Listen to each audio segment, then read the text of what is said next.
morning and welcome to Daily Miles. Do me a solid. Smash that like button down below. It really does help out the channel. And while you're down there, hit the subscribe button for more content. On today's agenda, hitting the road, baby. Time to hit the proverbial road to head off to San Francisco today. Now, to be clear, I am not going to San Francisco for a job. I'm not going to San Francisco to hang out, but I am going to San Francisco for a very specific purpose. I was actually going to bypass San Francisco entirely. However, I do have to go meet someone, and then I'm heading off north. Now, the question of north is still a question, is where exactly north am I going? Am I going to go in the interior, or am I going to head to the coast? Well, I think I'm going to head to the coast. So right after San Francisco, I'm heading, fingers crossed, because there may be a small diversion after San Francisco. The thought is I want to head towards this forest, and because it's gorgeous. It's nice. I've been there twice, and I want to go back. So I'm going to go back and see a nice forest. Maybe record some ASMR. But also do some writing and get chapter 4 shot and get that all done, and yada, yada, yada, yada.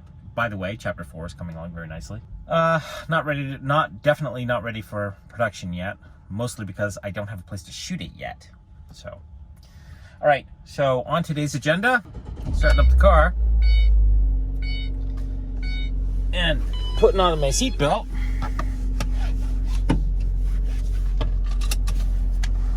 And then getting out of Dodge.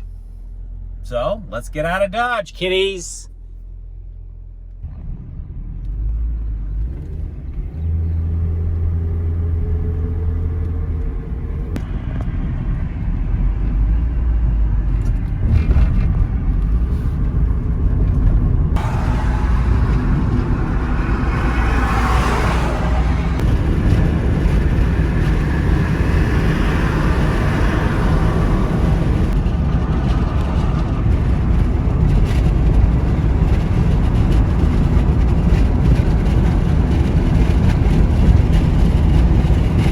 Story while I'm driving happened in 1970. I was 7 years old, about to be 7 years old.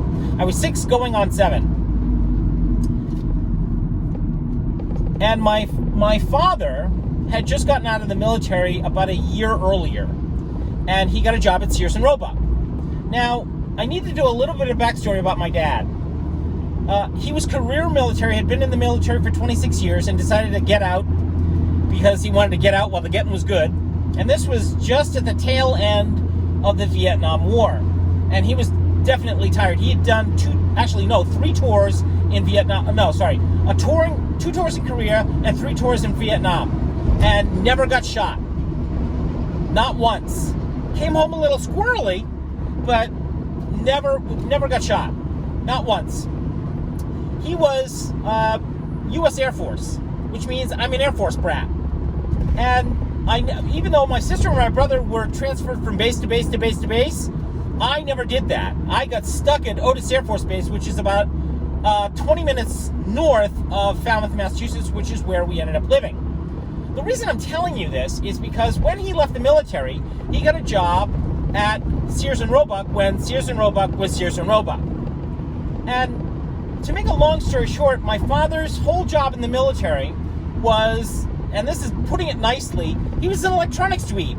He was the go-to guy for anything electronic. If it had a circuit to it, he was your boy. He was so much of a dweeb, an electronics dweeb, that the entire basement of our house was turned into an electronics storage department. If you needed a circuit for God knows what, he was your boy. You needed a connector, he was your boy. He was so much of a dweeb, he actually built a 100-foot tower in our backyard. I'm not kidding. You could actually see that thing from 10 miles away. That's how tall that thing was. 100-foot tower, and it was built for the sole purpose of ham radio, because he was a ham radio dweeb. All right, so there's a reason why I'm telling you this stuff. My father got up every morning at 5 a.m. religiously, without fail. The man was like, clockwork. Got up at 5 a.m., took care of his business, and made his coffee for the day, and then sat and waited for, he would go out to the car and warm up the car. Because that was his golden chariot. He owned a light sky blue Lincoln Continental, a 1965 light blue Lincoln Continental with the double doors. I think it was a 65.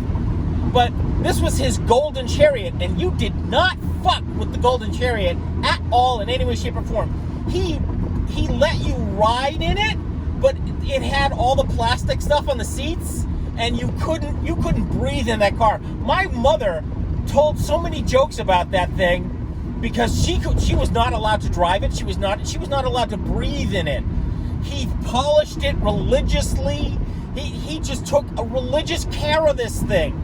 That's how anal he was about the car and about his electronics. You didn't fuck with his electronics at all in any way, shape, or form. So I was 7 years old. It's a cold February morning. Sorry, 6 years old now. I'm about to turn 7. I know when my birthday is at this point. I'm about to turn 7 years old. It's a cold February morning, and my father does his routine. And I sleep right below my parents', right above my parents' bedroom. So I hear him get up. He gets up, does his morning routine, and I hear him leave the house. He does this twice. He leaves the house and he goes and he starts the car. So I'm waiting for him to come back into the house. And all I hear is, "Rrrr." Now, this is not unusual, because when he starts his car, he likes to rev the engine and let it warm up. Only this morning, it sounds a little different, like a lot different. And then all of a sudden, I hear, "Rrrr," and then whoa, whoa, whoa, whoa, whoa, whoa, and then I hear my father yelling at the top of his lungs, "No! No!" And I'm like, what the f is going on? And right after that, I hear, from my bed, I hear this large sounding crash of what crash, and all I feel my bed shake. I'm like, what the f? And I'm 7 years old, 6 years old, going on 7. I don't say what the fuck, but now I would say, what the f happened? It's at this point that my sister and my brother are both up out of their beds, and they're like, what the f was that all about? So we go racing down the stairs, all three of us, in our pajamas, and and we can sort of hear my father. He's like screaming at the top of his lungs, and we all race to the kitchen. And there in the kitchen, well, dining room really, there in the dining room is my father's 1965 double-door sky blue Lincoln Continental sitting in the dining room, where the dining room table used to be. What happened was my father got stuck when he was coming out of the, when he got stuck out of, when he was trying to get out of the car, his foot got trapped and it hit the gas, and he held on for dear life. And he tried to turn it and move it and steered it right into our house. Yep, you heard that right. He steered it right into our house, and it stopped dead when it hit the dining room. That's not where the story ends. The story ends when my mother comes racing into what was left of her dining room, stark naked, yelling my father's name, "Charles, what did you do to my dining room?" I'm not kidding. Naked as a jaybird. And all I could do was like, Mom, put some clothes on. And there is my father, her three children, all standing there looking at my mother while my mother is screaming at my father, "Charles, What did you do to my dining room? Jesus H. Christ! Holy Jesus!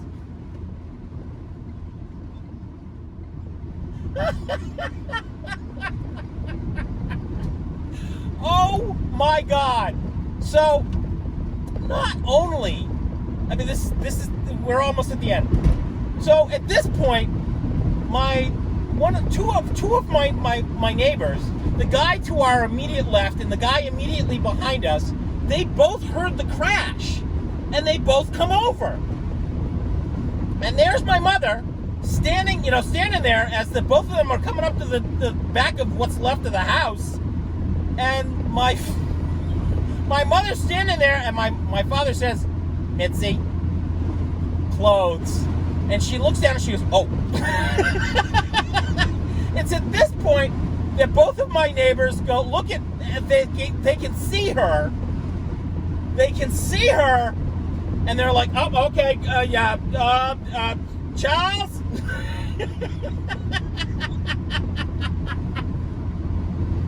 Ah! All right, so here's the epilogue.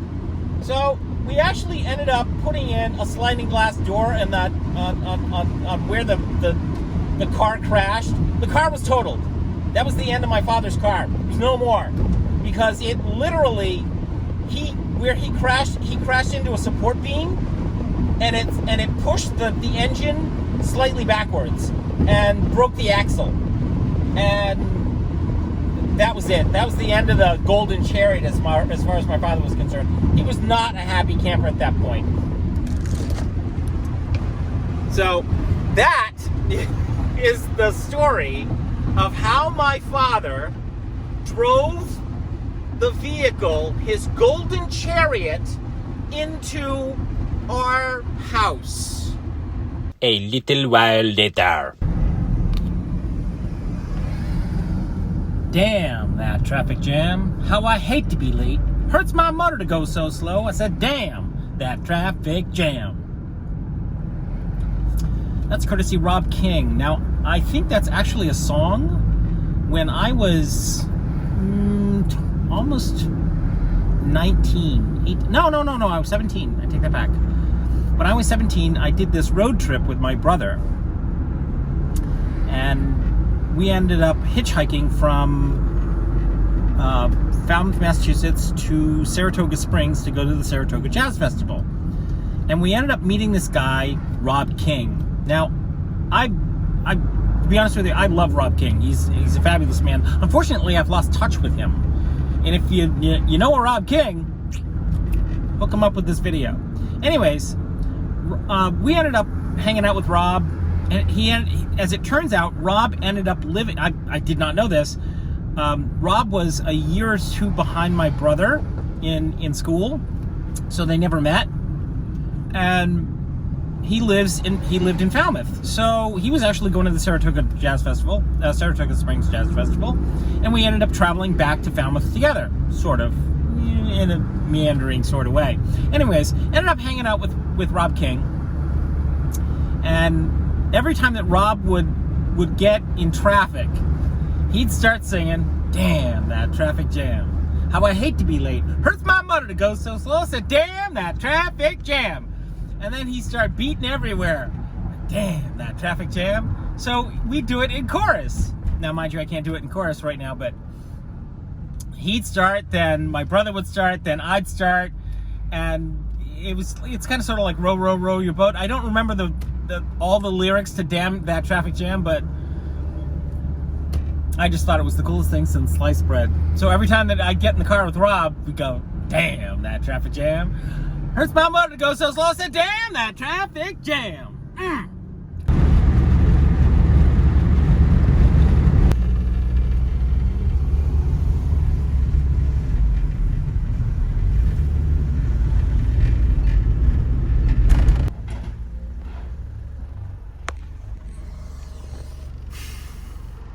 Here.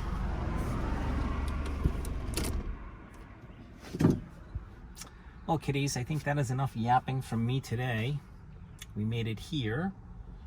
I don't know where the hell here is, but we're here. Thanks a bunch for watching. I appreciate your time, your patience, and your patronage. Do me a solid, smash that like button down below. Definitely helps out the channel. And while you're down there, hit the subscribe button for more content.